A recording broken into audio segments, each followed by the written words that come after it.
waheshimiwa wa mtandao wetu wa Mokenya TV mahali popote mnapotazama hii kanda. Natumai mzima, ubuheri wa afya. Nami mahali nipo kukwema. Karibu katika uchanganuzi wa siasa ili nikueleze vile mambo yalivyo, kisha baadaye nitakuwa nachanganua moja kwa moja. Naomba kuuliza swali kabla nizame kwa undani kwa sababu nimetayarisha makubwa siku ya leo kwako. Naomba swali, naomba tu kaweze kunijibu katika sehemu ya maoni. Kuingia kwa Raila Odinga serikalini ni kujenga ama kuharibu uongozi? Niandikie katika sehemu ya maoni. Karibu katika uchanganuzi wa siku ya leo.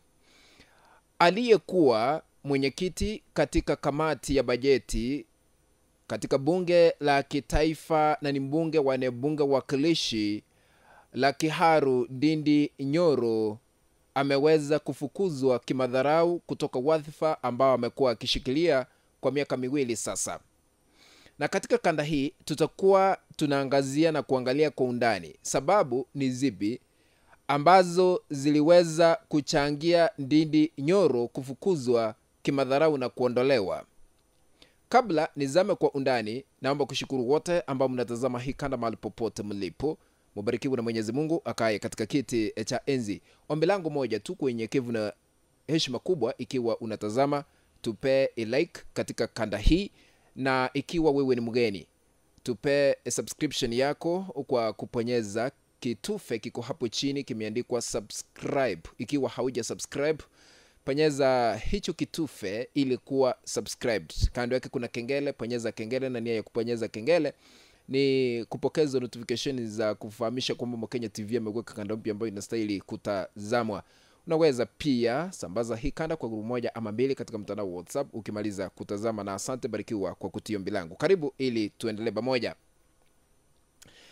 Sasa Ndindi Nyoro ameweza kuondolewa katika kamati ya bajeti ambayo amekuwa akishikilia kwa miaka 2 katika bunge la kitaifa, na nafasi yake imeweza kuchukuliwa na mbunge wa bunge wakilishi la Alego Usonga Samuel Atandi. Ndiye sasa amekuwa mwenyekiti mpya ambaye atashikilia wadhifa huo.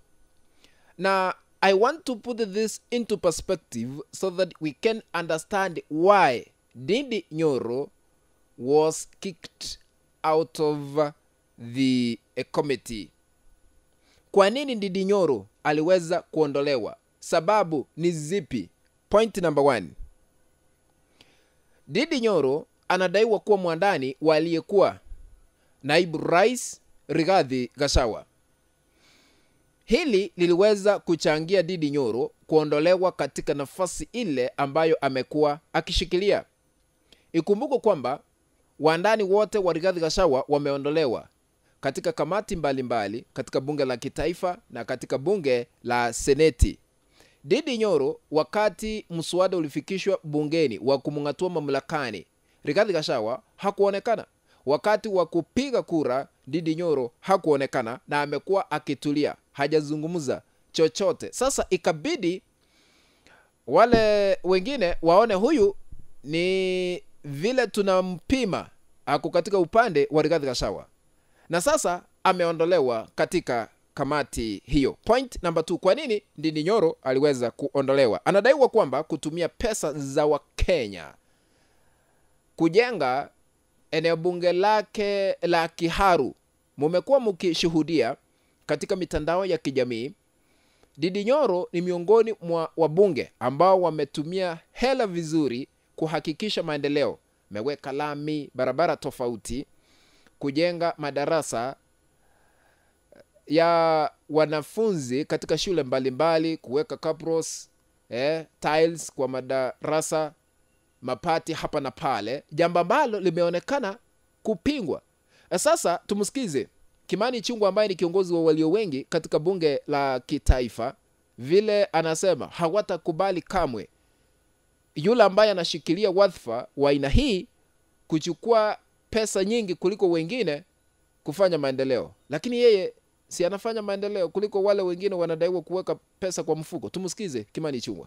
Let me be on record, it will not be business as usual. This House will not sit back and allow members who sit in the Budget and Appropriations Committee to use the position they hold in that committee to appropriate money to only their constituencies at the expense of other Kenyans. Because all these 349 members come here to represent people. They come here to seek and lobby for resources to go back to their people. That is why the people of Vihiga are crying today. It is sad that you would find in a county that was to benefit from public participation, a national polytechnic in a county that was slated to benefit for public participation, getting a meager 10 million shillings.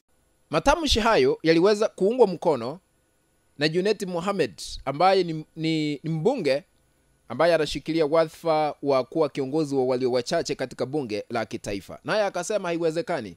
Tumsikize. In the last 2 years, in the Budget and Appropriation Committee of this House, Mr. Speaker, borders criminality.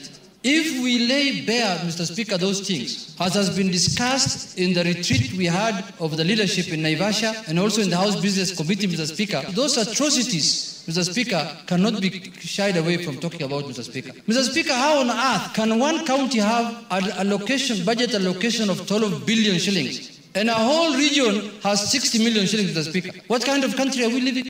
Sababu ya tatu kwa nini Ndindi Nyoro aliweza kuondolewa katika kiti kile ambacho amekuwa akishikilia. Namba 3 ni kumridhisha kiongozi wa chama cha ODM Raila Odinga haswa katika uongozi. Tuko na the so-called broad-based government. Yaani kushirikiana pamoja kwa Raila Odinga na serikali ya sasa. Sasa kumridhisha ni kumupokeza nafasi nyingi zaidi serikalini ili kuridhika kwamba ako katika serikali. Kwa sababu gani? Samuel Atandi ni mwandani wa Raila Odinga. Alichaguliwa kupitia chama cha ODM. Eneo bunge lake wakilishi ni Alego Usonga, mwandani wa Raila. Sasa amewekwa na kushikilia kiti kile ambacho powerful committee in the National Assembly. Ni kumridhisha Raila Odinga kwamba yu serikalini. Ikumbuke kwamba wiki jana ama juma lililopita, siku ya Friday, Raila Odinga, Professor Kithure Kindiki, Rais William Ruto na viongozi wengine serikalini walikuwa katika ukumbi wa Bomas kutia sahihi mkataba wa maelewano kati ya Raila Odinga na rais wa sasa. Haya yote sasa kuafikiwa ni watu wa Raila Odinga kuingia katika serikali. What do you think? Kwa sababu hayo ni maoni yangu. Kulingana na wewe unaona ni kivipi? Kufikia hapo mpenzi mtazamaji ndipo natia kikomo katika uchanganuzi wa masuala haya ya kisiasa. Ikiwa unatazama kwa mara ya kwanza, umekuwa ukitazama lakini bado hauja-subscribe katika channel yetu ya Mokenya TV, kuna kitufe hapa chini kimeandikwa subscribe. Bonyeza hicho kitufe ili kuwa subscribed. Kando yake kuna kengele, bonyeza kengele ili kupata kada zote pindi tu tunapozigua katika mtandao huu wa Mokenya TV, maana utakuwa unapokeza notification za kufahamisha kwamba Mokenya TV ameweka kanda mpya ambayo inastahili kutazamwa. Sambaza hii kana kwa 1 ama 2 3 katika mtandao wa WhatsApp na hata katika mtandao ule mwingine wa Facebook. Please usisahau kutupea a like katika kanda hii. Nabarikiwa, tukutane in the next video. Bye bye for now ladies and gentlemen. Kwaheri.